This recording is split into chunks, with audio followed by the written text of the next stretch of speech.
Good afternoon, everybody. We're here again for our Commissioner Spotlight, and today I'm with Commissioner Nakia Coffman. If I could give an award to the most down-to-earth commissioner, I think like Nakia would be the first one that comes to mind. She's only been on the board for a little over a year, but I felt like I've known her for years.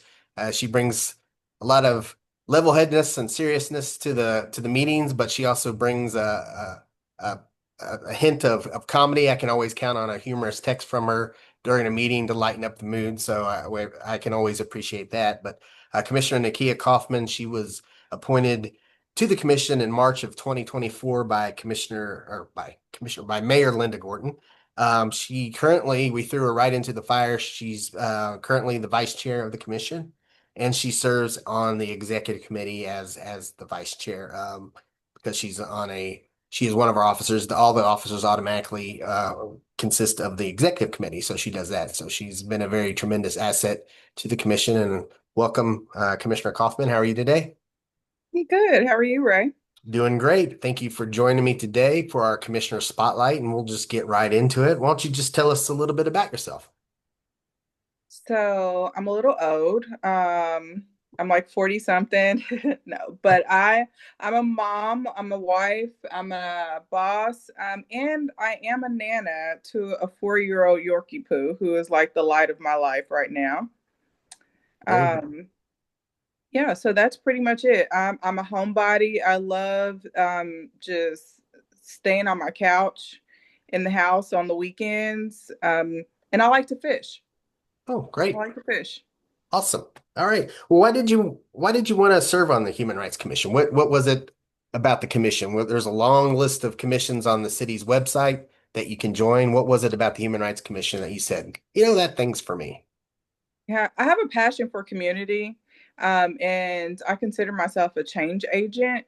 And so, whatever I can do in the community to make an impact and change in whatever capacity I can, then that's what I want to do.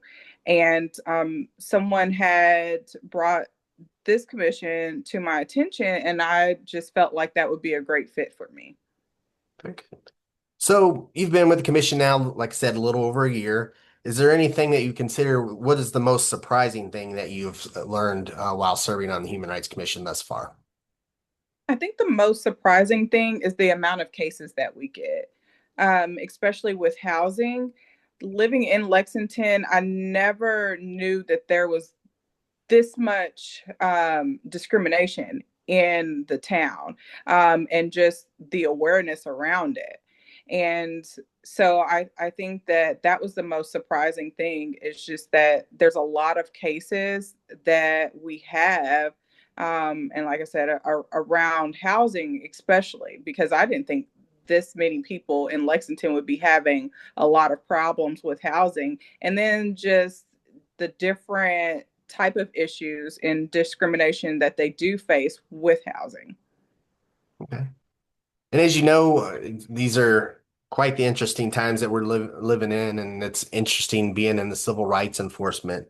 But what do you think, if any, do you think is the current obstacle or current challenge that are facing not only maybe the Lexington Human Rights Commission, but maybe human rights commissions across the country? I'm not a political person at all. And, I'm one of those people that I find all of my news on Twitter. So I would just say, like, in our current climate, it's just the the barriers are that we're facing is what the whole world is facing. The government, the politics, all of that. I mean, me getting down into the nitty gritty and give you a politically correct answer, I can't do that. But I think it's just the government in general, is a big barrier for everybody in the world right now. Okay, great. And then what is one future goal that you might have during your service to the commission? I think one of my goals is just to bring more awareness to the commission, um, and do it in kind of like a more modern way. Do some fun community outreach events. Not that we don't do anything fun, Ray, uh, but just kind of catering to the different generations, because we don't just want people who just, drink coffee, or, the people who, have issues with housing, or employment, or what have you. We want all generations. We want the baby boomers, the Gen Z's, X, Y's, whatever they are right now, and then the millennials like me. So I think that there's some way that we can get really creative and bring everybody together, and just build that awareness. Very good. Okay. Well, you survived the serious round, so congratulations. Thank you. As I told Commissioner Cray, now your points are doubled for this next round. I call this the rapid fire round. A little less serious questions, but a little more depth, insight into your personality. What would you consider your dream vacation? My dream vacation. I want to go to the Maldives, or the Maldives, however you pronounce it. I want to go there with my husband and just stay there for a whole week and do absolutely nothing but just admire each other, and just check out the scenery. That's all That's I the want to do. place where you can actually walk off your front porch and dive into the water. Is that right? Yes, Yes, yes, yes. I would love to yes. do I don't that. know about me diving into the water, but I just want to sit there. Watch everybody else dive in. Yeah, I'm not that adventurous, I but got I you. want to go there.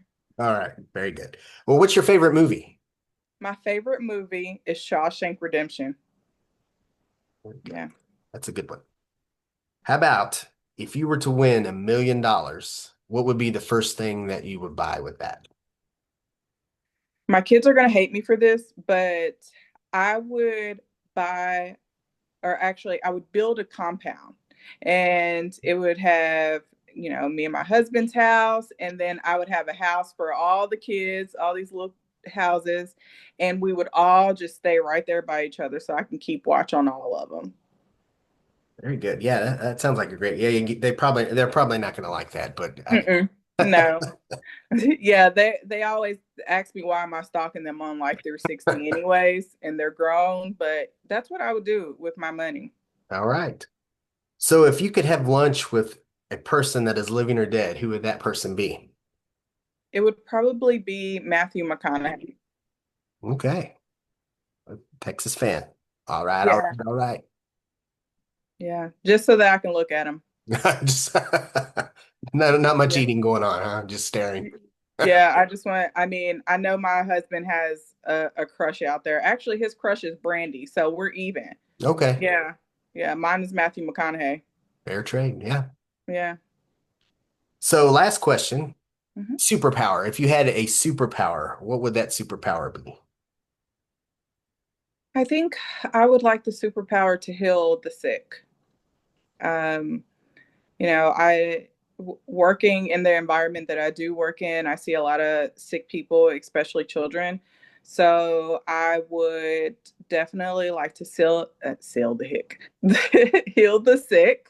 Um, and then, I was like a grandma's girl, and I would do anything to bring my grandma back. And I wish that I had, more knowledge about different sicknesses, back then when she did pass, so that, I could help her and educate her more, about things like diabetes and high blood pressure. So I would just say I would like to heal the sick. Okay. All right. Well, that concludes my line of questioning. You did very well. Thanks for that. Like I said, Commissioner Coffman has been with us for a short period of time, but we really appreciate her service to the commission thus far. And you get a certain sense about somebody when they join, and even before she became vice chair, I think it was me and Barb Ellerbrook were talking. We're like, you know what? We had you pegged for somebody that'd be good future leader for the commission, and you've already stepped up to be vice chair, so we appreciate that. So we're looking forward Thank to you. your service in the future and everything that you bring to the table. We greatly appreciate it, and makes the meetings that much more interesting. So we appreciate that. So. with that, I'm going to conclude. Again, thanks, Commissioner Kaufman, and we will see you next time on our next Commissioner Spotlight. So thank you. Thank you, Ray, and just thank the commission for letting me be me. All right. Good way to end. Thank you.